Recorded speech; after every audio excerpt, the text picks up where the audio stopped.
So at the League of Women Voters Forum, another question that got brought up was marijuana dispensaries in Livonia. I tried to answer it, and I'll be honest with you, I wasn't on my A game because of a family situation that had come up earlier that day, and I certainly don't feel like I gave a really great answer, but I want to explain how I feel about the whole medical marijuana, recreational marijuana, dispensary whole thing. First of all, I want to preface it with the fact that I have never used marijuana in my life, and I made a promise to myself that I wouldn't, and I intend to go my life without using marijuana. So I really don't have I don't have a horse in this race. It doesn't matter to me. But I'm also a very practical person. And I look at what has happened in the state of Michigan. Proposal 18-1 passed very decisively, including it passed in Livonia. There's considerably more voters in Livonia that voted for recreational marijuana than against it. So we have to give that some consideration. The other thing about it that people may not understand is that there is a tax on marijuana that's sold, and that tax is basically it's divvied up among the cities that have dispensaries in it. Okay, so when somebody buys marijuana, they pay a tax. That tax goes to the state of Michigan, and then it is dispersed to the municipalities where those dispensaries are located.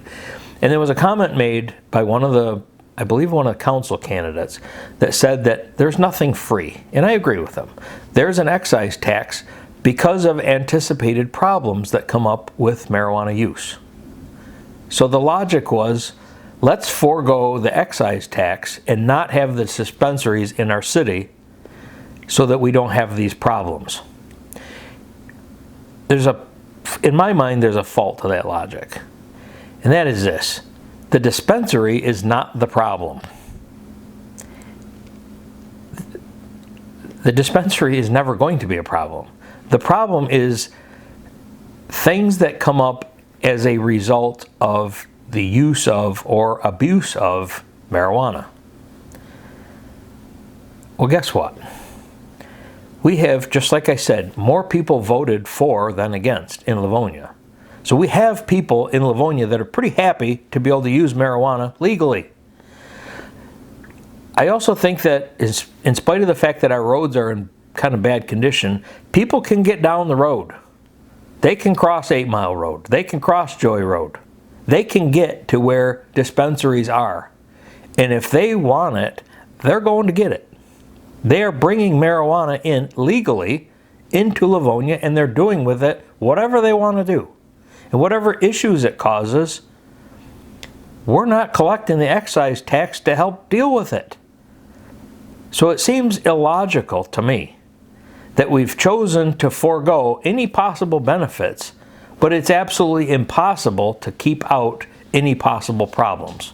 I, for one, am not a real big believer in all these problems with marijuana. I think basically we're going to have fast food restaurants benefit from marijuana use more than anything. That's about the extent of it. But I'm not an expert in marijuana. I can just go off my observation of what I've seen other people do. I just think that whole thing needs to be revisited, because I think we get so stuck on an idea, and maybe we're so morally conscious that maybe we've made a misjudgment on that one. And I think that we need to seriously reconsider that. And we also have a problem with empty strip malls. And if we have dispensaries, guess where they're probably going to want to go? Just a thought.